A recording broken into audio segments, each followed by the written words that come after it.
Welcome to Life in the God Lane. This is the power verse for the day for April the 3rd, 2022. Hope you'll subscribe to my channel. Give me thumbs up. Hit the bell so you get notified every time I put one of these up. That'll be at least once a day. And make comments and give me that thumbs up. Help me get this out to as many people as you can. I'm trying to understand the algorithm to make that happen so I can teach the Bible to as many people as I can. I call this little message, Slavery to Decay Ends. And it's from Romans 8, verse 21. We'll include 20 to give context. But yeah, I've been going to the Grand Canyon all my life. All my life. I was raised 82 miles away in Flagstaff, Arizona. I've been going to the Grand Canyon my whole life at different times. The Grand Canyon is the most amazing thing. It's majestic. It's stunning.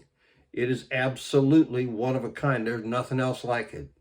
But did you know that it is the result of the Earth's decay and the Earth being degraded? You know, that's what it is the result of.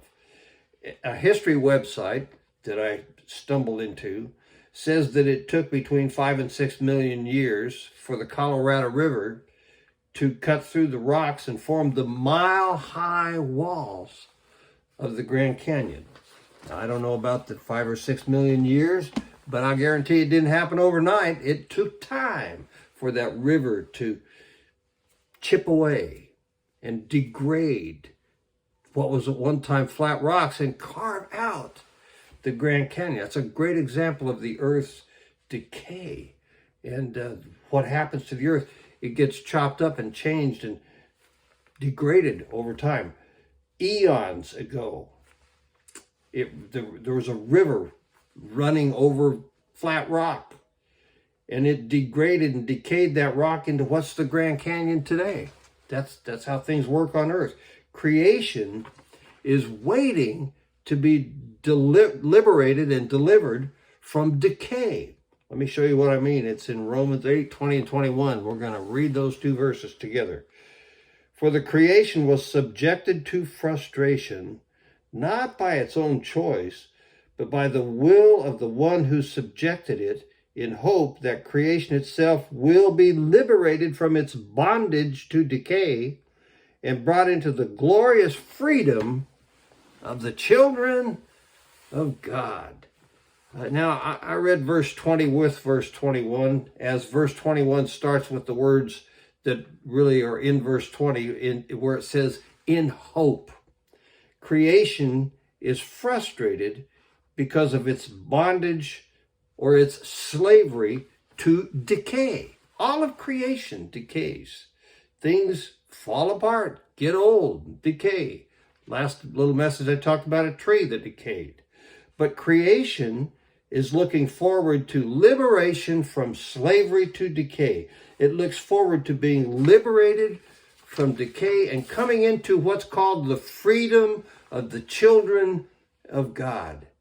That takes us back to verse 19 for some explanation and some context.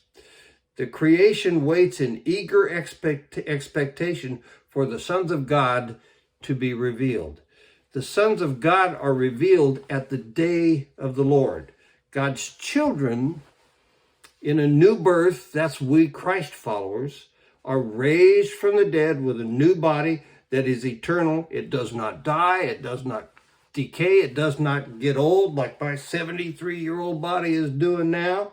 And when the sons of God, the Christ followers, are revealed and restored, the creation's slavery to decay ends in freedom from death and decay with the children of God. The whole of creation is restored when Christ comes back.